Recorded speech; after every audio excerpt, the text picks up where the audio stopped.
Hey, everybody. Welcome to the Santita Jackson Show here on AM 950 Radio, the voice of progressive Minnesota.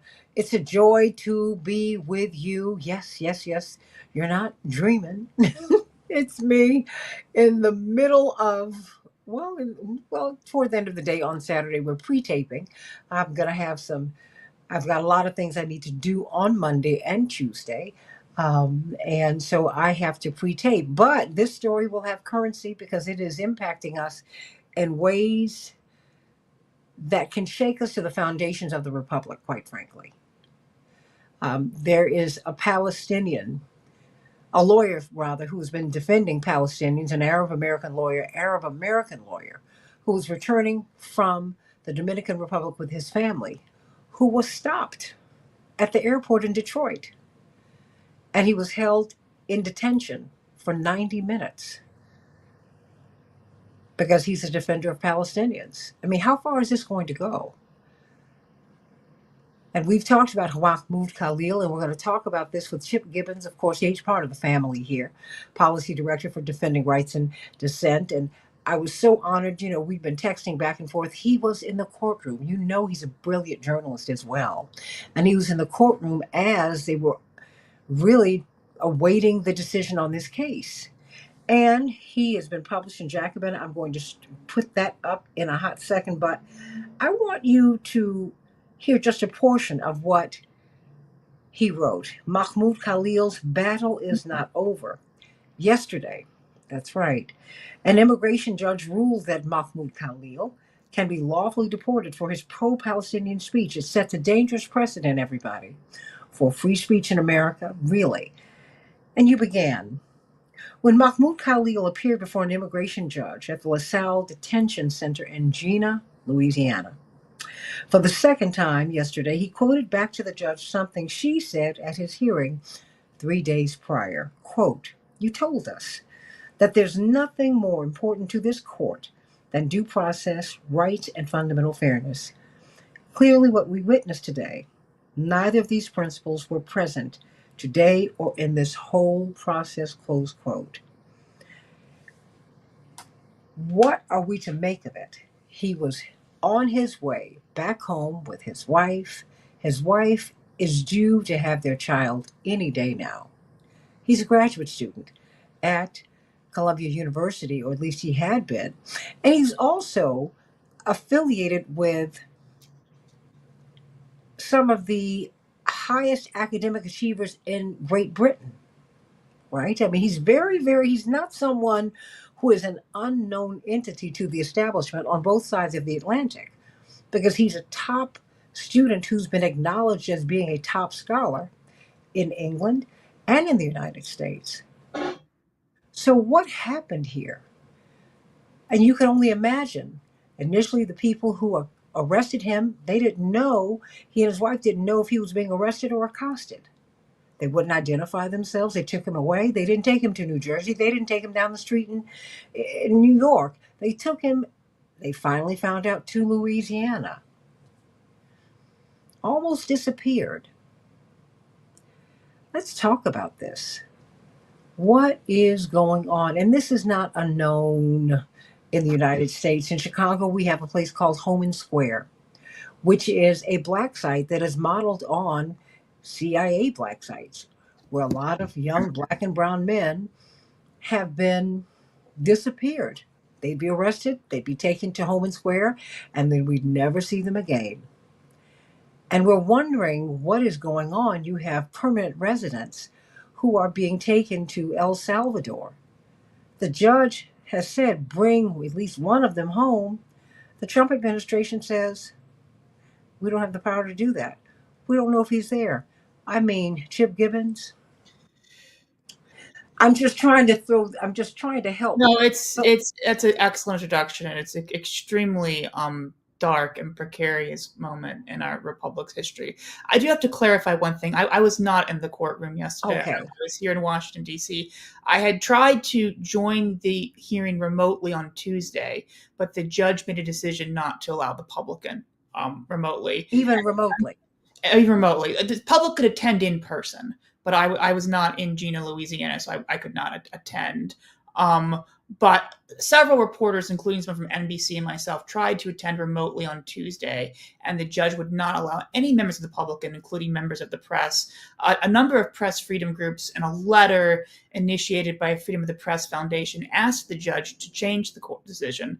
The lawyers for Khalil asked her to change the decision, and she said no, and she threatened that if any more members of the public tried to join the hearing, she would not allow the lawyers to have any remote access. And I think, Wait. yes, you heard What? me. Yes, No, I I didn't. know, I know. The head lawyer for the immigration hearing, and in a minute I'll get into the different legal proceedings going on.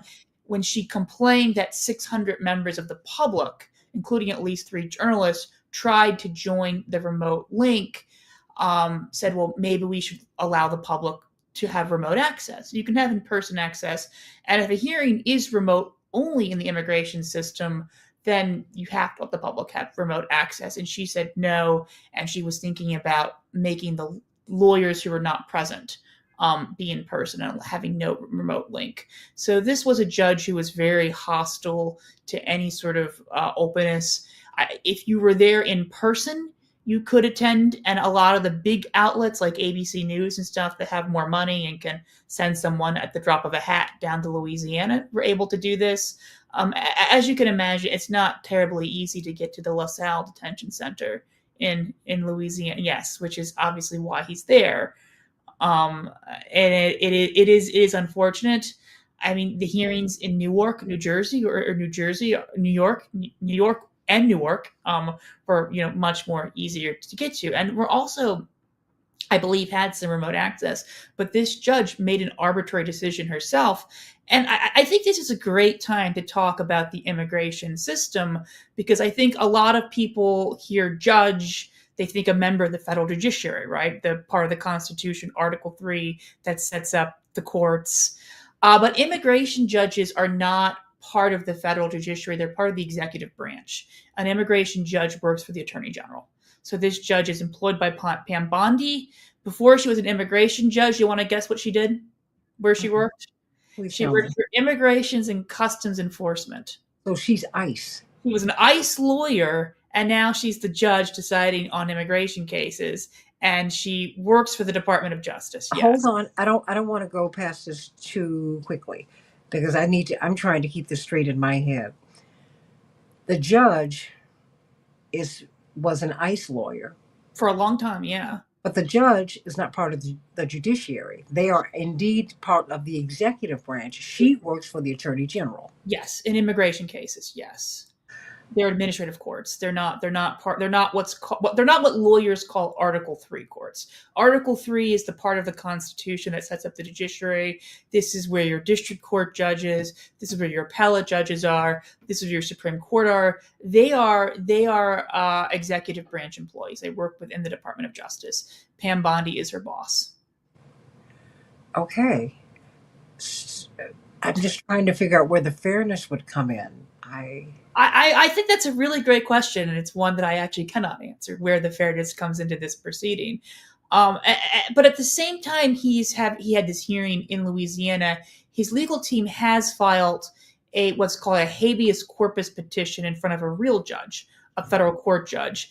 And habeas corpus petitions are a way to challenge an unlawful detention, and it's also the way in which people challenge a myriad of legal abuses. So death row inmates who feel like there was an abuse in their case, when they try to overturn the death sentence, they use a habeas petition arguing they're unlawfully imprisoned. So habeas petitions allow people who are imprisoned to bring a number of federal constitutional claims in a federal court. So there are 2 parallel legal processes happening right now. We have the immigration process, which is happening in an immigration court, or happened in an immigration court in Louisiana, where the judge is a former ICE lawyer and an employee of the Department of Justice. We have an ongoing legal proceeding in New Jersey now in front of a real judge, a federal judge, where his defense is able to argue that he is being unconstitutionally retaliated against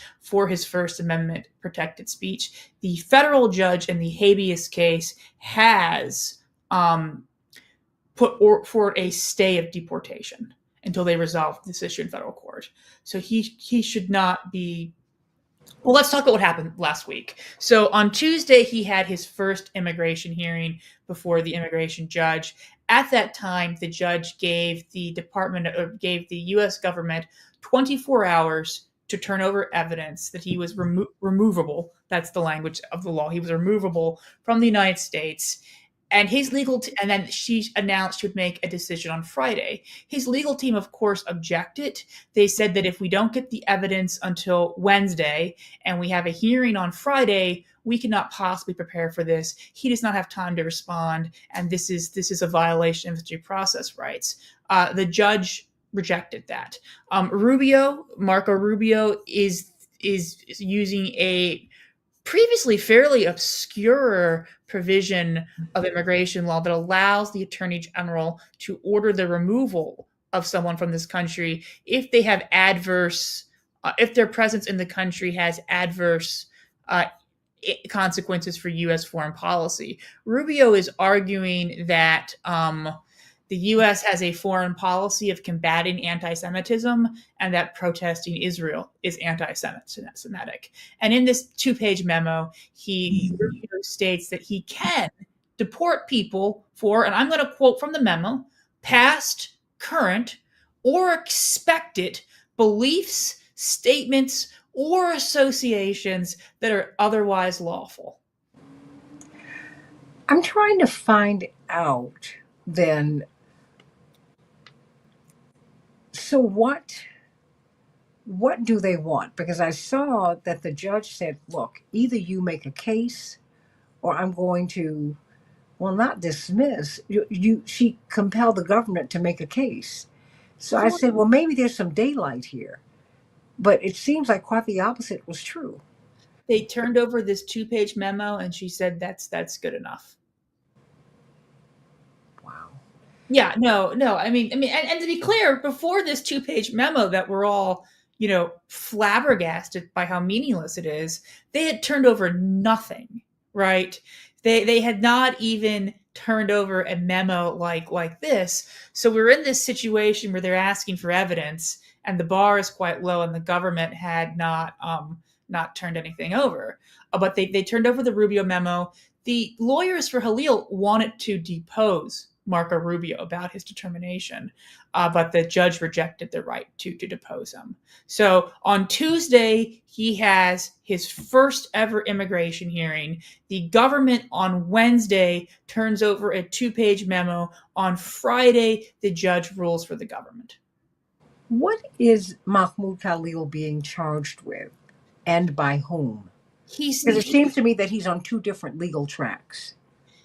The Secretary of State, Marco Rubio, who I must stress was confirmed unanimously by the United States Senate, including by a lot of people who knew better, has made a determination that Khalil's presence in the U.S. has adverse consequences for U.S. foreign policy. That is the extent of this. And they are arguing that he participated in protests that were anti-Semitic and disruptive, and that they created a hostile environment for Jewish students, and that the U.S. has a foreign policy goal of combating anti-Semitism, and therefore allowing him in our country has adverse consequences for our foreign policy goal of combating anti-Semitism. Now, obviously, this is nonsense. Let's be clear. The Donald Trump administration, and unfortunately, many Democrats believe any support for the Palestinian people, any criticism of Israel, or just treating Palestinians as though they're human beings is anti-Semitic, right? That's essentially the situation we're in. And now we're saying we can strip you of your lawful permanent resident status. And I think people should realize what a big deal that is. U.S. immigration law gives the Secretary of State very, very broad powers to revoke visas. If you're on a student visa, the U.S. consulate can take it away without a lot of repercussions. But if you are a lawful permanent resident, you are under the U.S. code a U.S. person. You are supposed to have a lot of rights. And we're having this sort of legal argument by the Trump administration that they can just sign a piece of paper saying, I've determined he has adverse consequences for U.S. foreign policy, and he loses his status as a U.S. person. And I want to go back to New Jersey for a minute, where the habeas petition is being heard.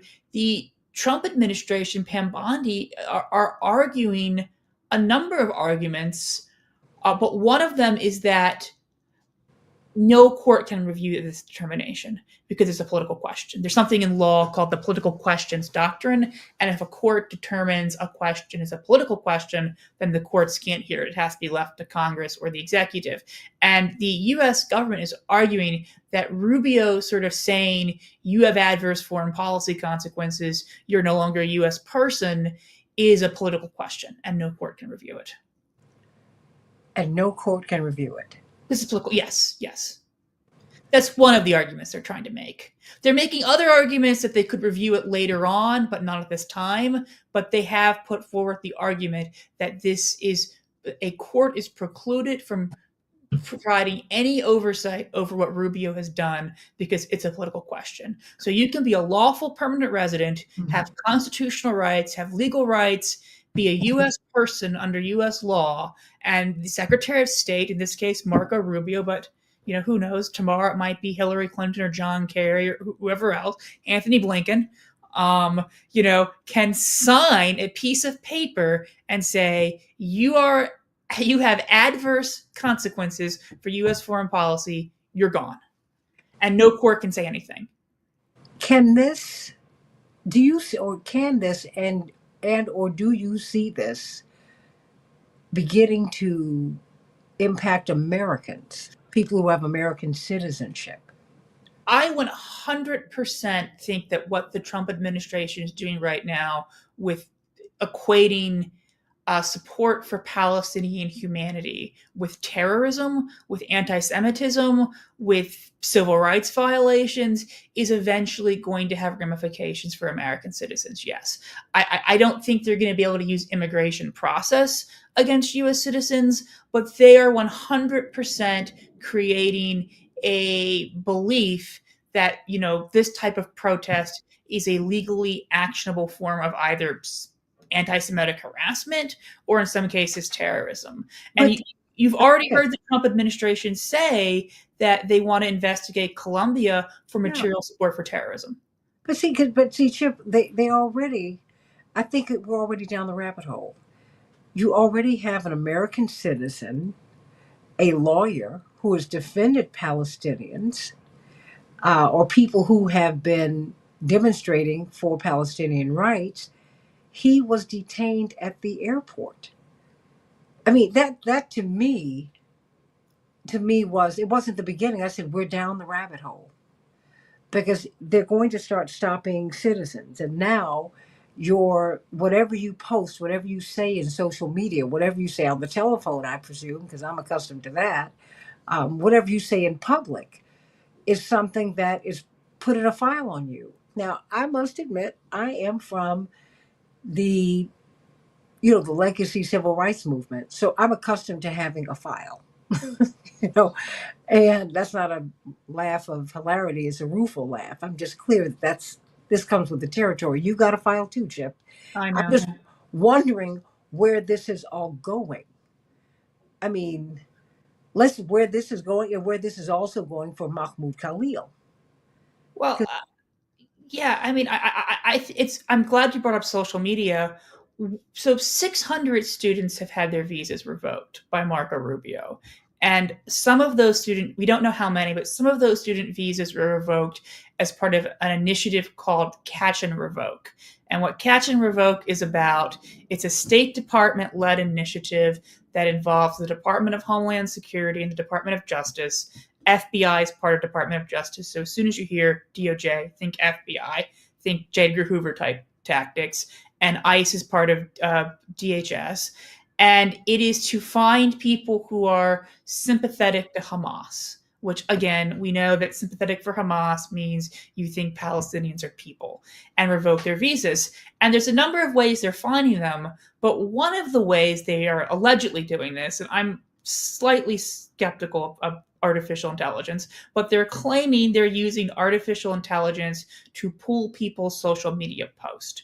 So you have a government program of AI driven mass surveillance of social media to find political thought crimes so the government can retaliate against the person. And if you believe for a second that once the government has this program running, and maybe they already do, it will remain solely on non-citizens and solely for immigration enforcement, I think you're not being serious. I mean, if the government has the ability to do this, what is to stop them from using this technology to select people for FBI investigations, IRS audits, or any of those things? I mean, right now the FBI can open up something called an assessment, which is a low form of investigation, but they can go through your trash, they can assign informants without any suspicion of wrongdoing. They just need an authorized law enforcement purpose. So what's to stop the FBI from using social media AI to find potential terrorists and open assessments on them? We're talking with Chip Gibbons, Policy Director for Defending Rights and Dissent. And pardon my mistake at the top of the broadcast, he was not allowed in the courtroom, not for want of trying. It's amazing to me how many people were blocked. I mean, and major networks. Yeah, so Were they trying to do this in secret? I don't know. So some of the major networks like ABC, I know, send someone in person because they have the money and resources. But I write for Jacobin. It's not a small. It's a small publication. They don't send me anywhere. If I go somewhere, it's out of my own pocket usually.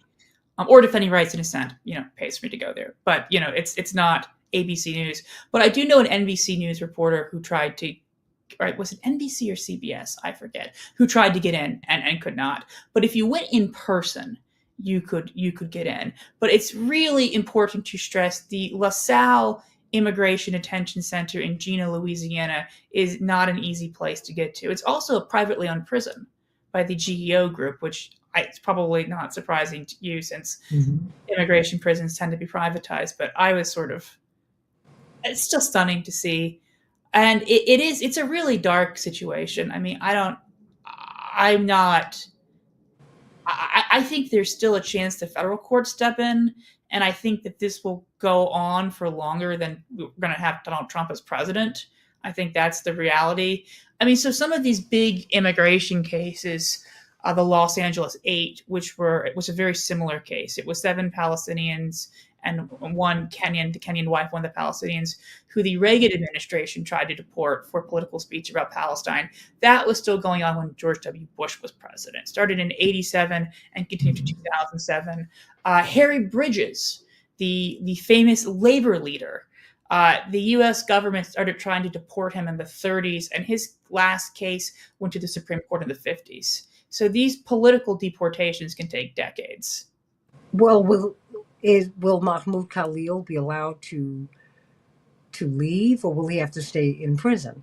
That's a really great question. Right now, he is still detained, but he does have a habeas petition which argues unlawful detention in a New Jersey federal court. If the New Jersey judge finds his detention is unlawful, I believe he will have a chance to leave unless the courts stay his sort of liberation while the Trump administration appeals.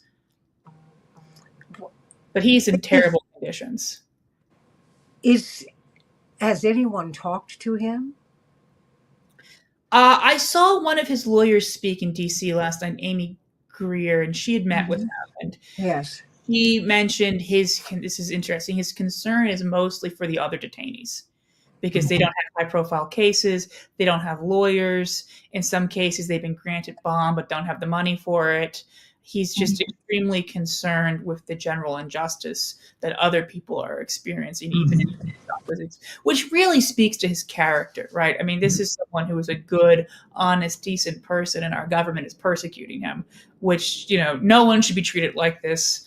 But the fact that it's someone who is so concerned with the well-being and welfare of others, it just makes it all the more grotesque what they're doing. Well, I mean, and like you said, that is in keeping with who he is, because I'm sure he's gotten to that prison, which is notorious for not being a safe place to be. But he probably, I'm hoping, has the respect of the prisoners because he's come in as the political prisoners. And, prisoners do have a code. And I think they would look at him with some measure of respect. Certainly one would hope. But my question then becomes, I mean, you kept calling him a U.S. person.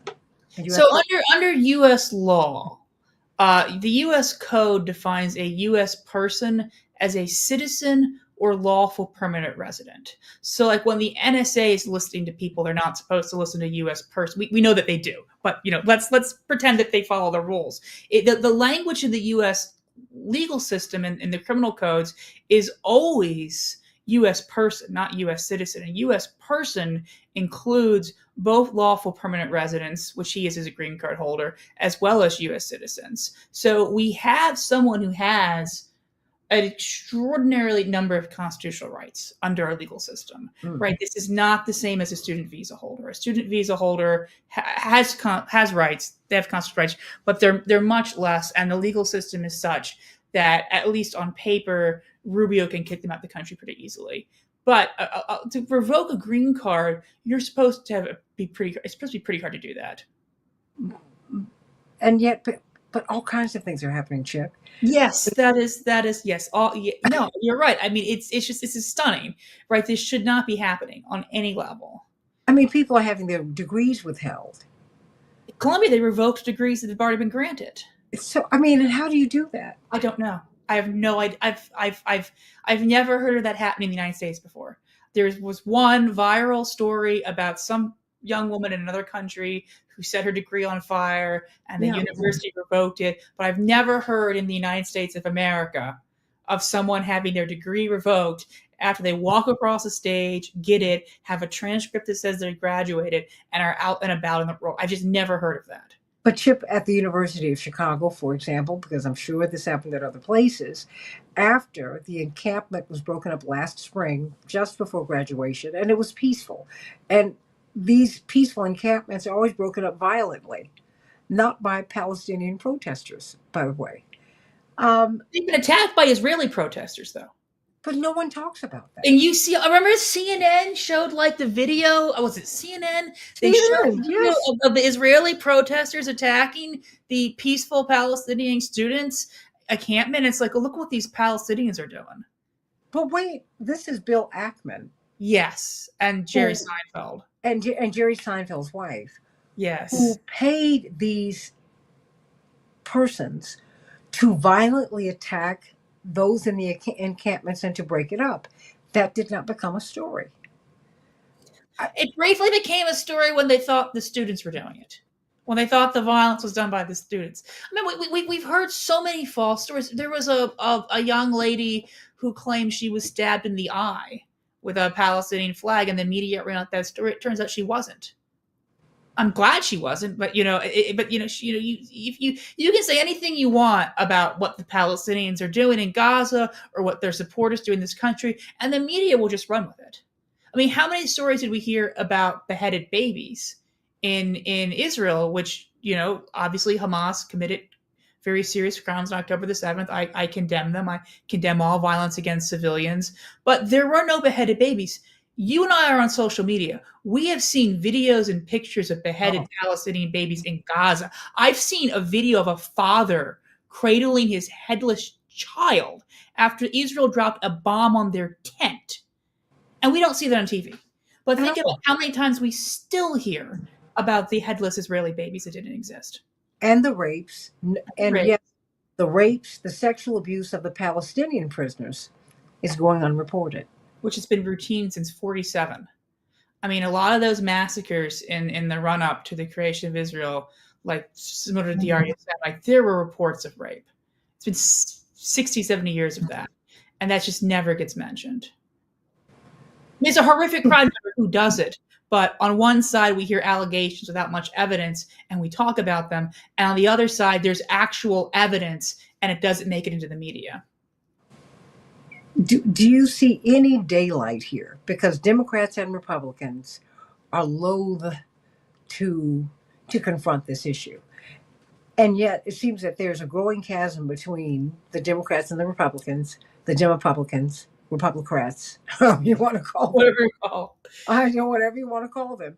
And um, they are further and further away from American public opinion.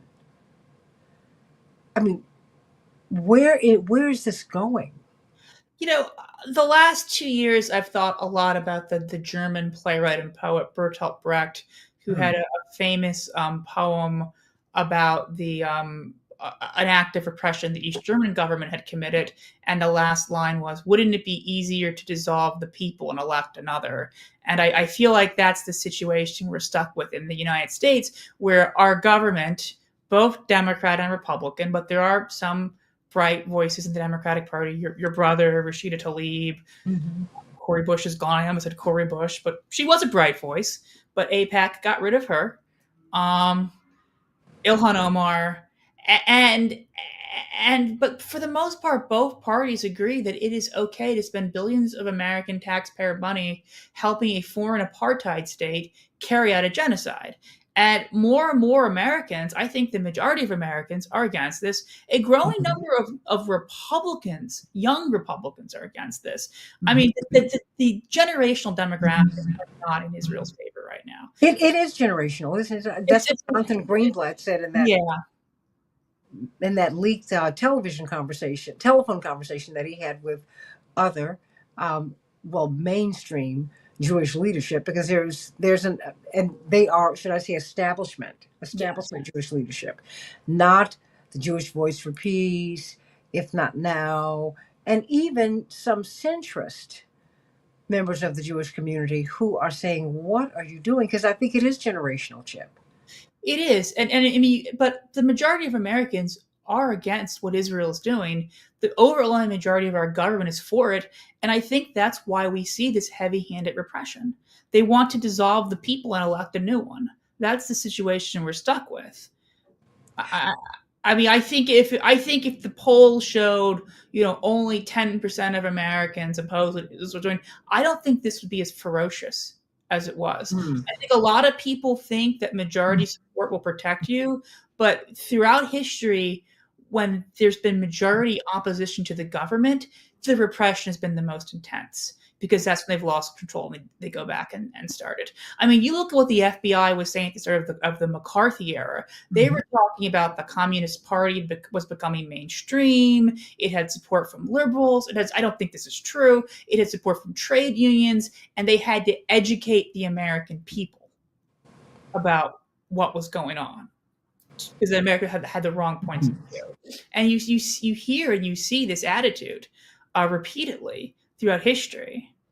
I mean, a lot of the anti-World War One repression, right, of Eugene Mhm. Debs and stuff, that was because nobody in this country wanted to be in World War One. If you're a Mhm. farmer out in Montana, if you're a worker out in Chicago, why do you want to go die in a trench in France in a war between a king and a kaiser? Why? What appeals that to you? Well, I mean, and if you go back to the founding fathers, if you listen to what George Washington said and others, this was part of the debate around the founding of the United States of America. They said, wait a minute, we have got to carve out a new path here. Getting involved in getting involved in these international matters will not serve us well. No. So don't do it. And here we are, not just knee deep, but you can't I've you can criticize everybody. You can criticize everything but what's happening in that part of the world, and it's so tragic and it's dangerous for everybody, including Jewish Americans Absolutely. and people. But then you have Steve Bannon saying to these groups that the biggest threat that you face are American Jews because they're the ones who are pushing against this. I'm like, what are you all doing? Well, This is so dangerous. you know the group that's behind a lot of this Qatar. They're the group. They're the very right wing Zionist group. They're followers of Jabotinsky.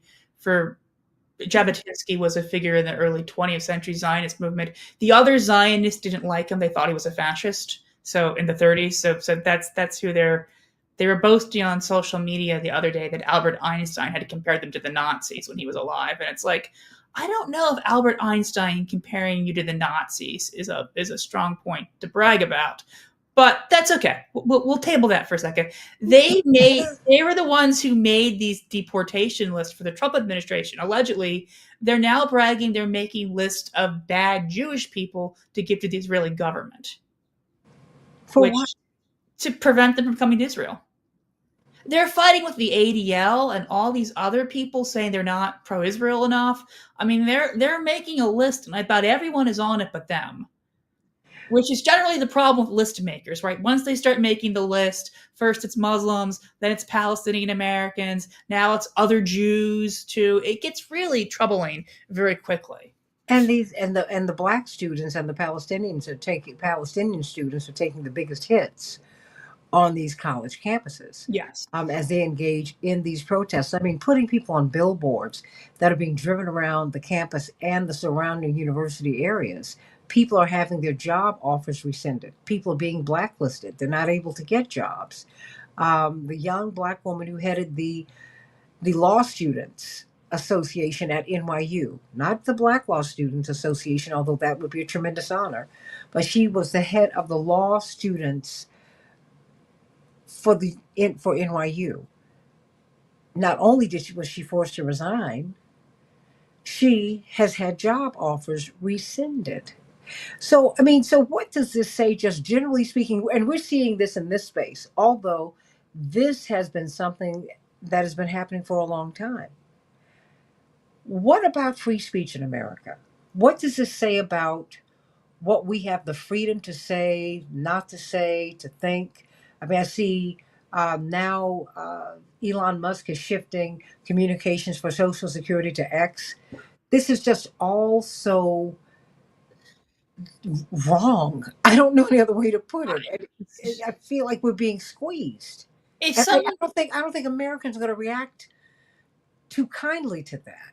if someone made a science fiction film with someone like Elon Musk moving Social Security to X, you and I would be talking about what an overly heavy-handed and poorly written film it was. Oh my! And yet here we are living in Elon. Yeah, I mean, I don't even know what to say with Elon Musk. That is, I just hope that Trump gets sick of him eventually. But I don't know. He doesn't seem to be going anywhere. I mean, what is No, this? he's not. But my point is, they're controlling the narrative. They're the ones. I mean, if he is over X, whatever you say about X, hundreds of millions of people use it. These people have tried to seize TikTok. Well, You know, think about how quickly you started hearing people saying that USAID funded all political protest in the United States. Like, I had heard the Soros, the Soviets, the Cubans, whatever, but I had never in my life heard that Black Lives Matter was being funded by the USAID, famous supporter of civil rights, the, US deep state. But think about that Elon Musk started that up, and now within like 48 hours, like everyone on X is like, oh, I bet you're funded by USAID. I bet you Mahmoud Khalil's lawyers are funded by USAID. Like everything is now funded by USAID. And it's a completely brain dead theory when you think about the fact that like USAID is a soft power tool of American imperialism. It is not funding Palestinian protesters, but how quickly that caught on because Elon Musk said it. I mean, Elon Musk will say the most nonsensical, untrue things, and within like 48 hours, like it's now a mainstream view in the Republican Party. and then it is carried by corporate media to the public, and that reinforces it. So I mean, so what are free speech in America right now? Free speech in America is in deep trouble. I mean, Okay. I'm not going to sugarcoat it. Free speech in America is incredibly endangered right now.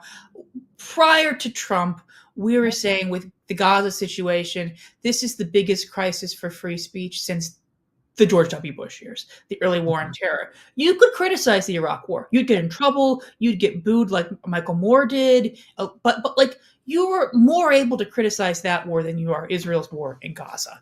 At this point, I think we are moving into a situation like the first or second Red Scare. I mean, we are moving beyond the Bush repressions if we keep up on this track. If we are deporting people from this country because they have the wrong political views, and Marco Rubio doesn't even try to say he's a terrorist, I have secret evidence. He just says, oh, if you have past, present, or expected future beliefs that are lawful, I can kick you out the country and no court can stop me. And it's really dark. And I really have to stress that for a very long time, people in the civil liberties space have talked about what's called the Palestinian exception to the First Amendment, where we censor speech that is critical of Israel. That is something that a lot of people have ignored outside of like hardline First Amendment absolutists and peace activists and people like yourself who know what it's like. The people who ignored the exception for Palestinians helped to create the situation where Trump is able to do this. Trump's authoritarianism is made possible by the exception for Palestinian rights and speech about Palestinians in this country. He is going through the immigration process. He is using civil rights law and all these ways that are continuations of what both parties have been doing, but are escalations. To say nothing of the horrific bombing of children and journalists and medics in Gaza every day. I mean, look at what Israel is doing in Gaza. We have mass graves with medics. No wonder they have to censor everyone, right? Because, how do you win a debate about shooting 15 ambulance drivers and dumping them in a mass grave? That's a hard debate to win. Well, you can't win that. I mean, and I'm trying to figure out how we can win this, because it seems like while we're looking at this within the framework of the crisis in the Middle East, just generally speaking, we're seeing it everywhere now, Chip. I mean, it's writ large. It's global. Yes, and so I mean, how do we get this back? I Well, mean, do we even know how what a dangerous period this is? Do you think that the average American realizes how dangerous a period this is? I don't know what the average American realizes. I'm very impressed with the polling that shows opposition to what Israel is doing, in spite of the fact that we are all bombarded by our government and corporate media with nonstop propaganda. I think that's really interesting to me that they have the narrative at the upper echelon so tightly controlled, and it's not working. Right? Like, people are not excited to be sending billions of dollars while we're cutting Social Security to go massacre ambulance drivers, to drop 2,000-pound bombs on children in tents, to burn journalists alive, and all these horrific crimes that we're seeing happening. People just are not going along with it. And I think that's very impressive. And I do think that they have sparked a degree of opposition with what they've done to Mahmoud Khalil. I'm very critical of the Democratic Party, but I've been very surprised to see people who will not speak up for Gaza speaking out for him in a way that I've not seen in the past in the Congressional Democratic Caucus. You saw the Senate Judiciary Committee Democratic staff on their social media call for him to be free. Yeah. And that's not a left wing or progressive group of people. I can tell you that as someone who goes to the Hill and talks to the Judiciary Committee. It's not who you'd expect to be out front on this. You saw Jamie Raskin lead a letter criticizing this, and Jamie Raskin's very progressive on some issues.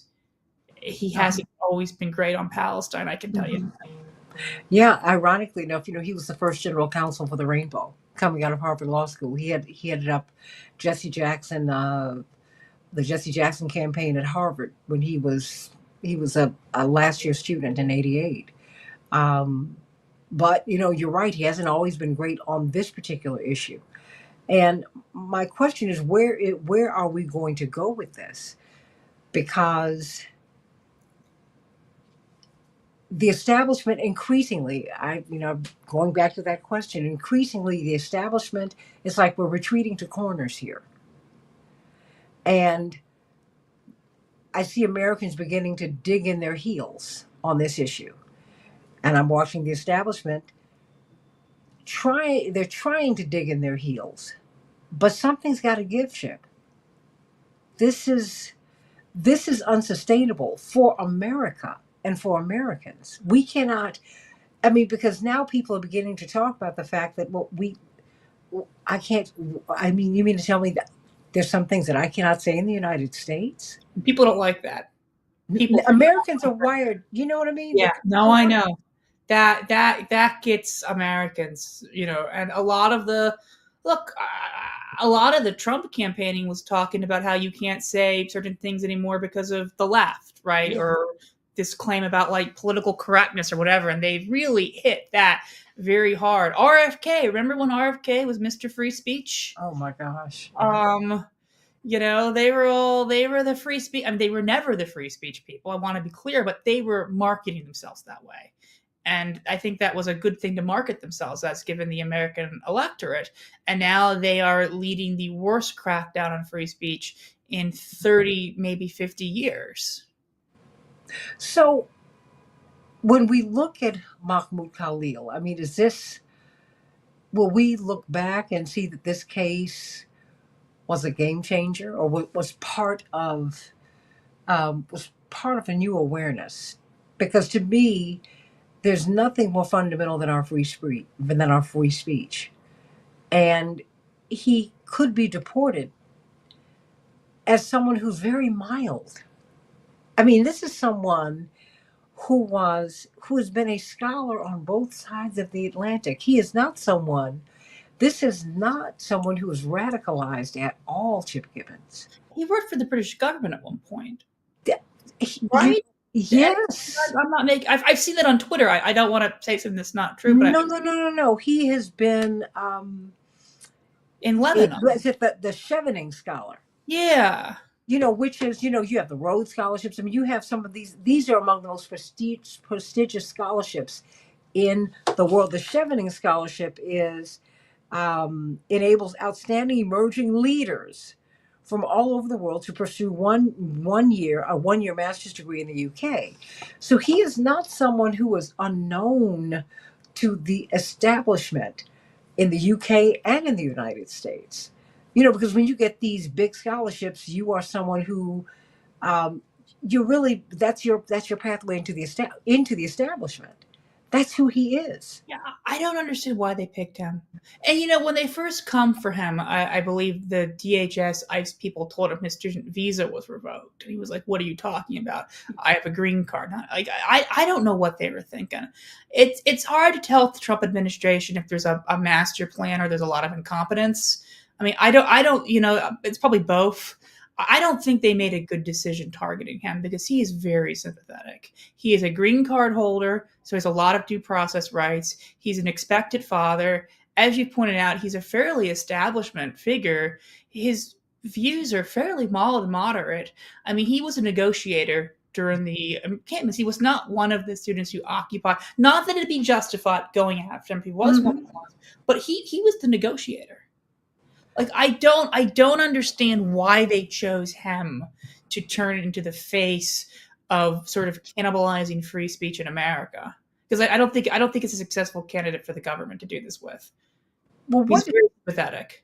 He's very sympathetic. So I'm just And I've seen even people who are conservatives who have views on immigrations and immigrants' rights that I find horrific, who want Trump to do mass deportations, who have said like, "What are we doing here?" Ann Coulter said, "There's no one I don't want to deport, but this seems like it's about free speech." Not praising Ann Coulter. Please, no one say Chip Gibbons was praising Ann Coulter. But when you've lost Ann Coulter on deportations, yeah, but you have a lot of people who are being lost in this moment because so many things that are happening are just anti-American. You have yes, Thomas Massey. I mean, I listen to Tucker Carlson. Tucker Carlson says things that make me go, you're right. Okay, I'm not all in on Tucker Carlson. I'm not. But you know what? I'm agnostic about the information. I want the information. I want to hear the different views. And it's interesting to me when you hear Thomas Massey really it's a testament to his strength on the ground. And I think also the shifting mood in the United States, that he was able to withstand the onslaught in Kentucky. And who knows, he could become the senator from Kentucky. I mean, we don't know. I think that there are a lot of things that are shifting. And I just like to know what your thoughts are. I mean, what is free speech? Can you help me with that? Because maybe if I know what the definition is, I know what I'm supporting. Well, that's a big, broad philosophical question, but I would say free speech is definitely that if you criticize a foreign government's a genocidal war, you don't get retaliated against. I would say that's definitely a core cornerstone of free speech. You can even criticize this government's wars, with free speech. I mean, I think that I don't want to get into an abstract discussion of what is or isn't free speech at 5 o'clock on a Saturday afternoon, but some other time we'll do this.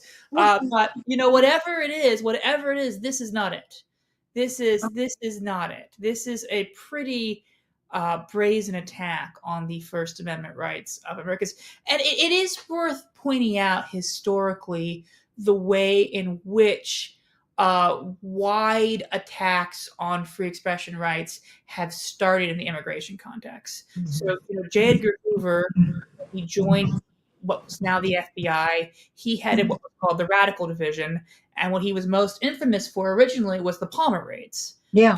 When people mentioned the Palmer raids were immigration enforcement. They were rounding up people who were considered to be deportable under a law called the Anarchist Exclusion Act. And it's considered one of the worst civil liberties and civil rights abuses in this country's history.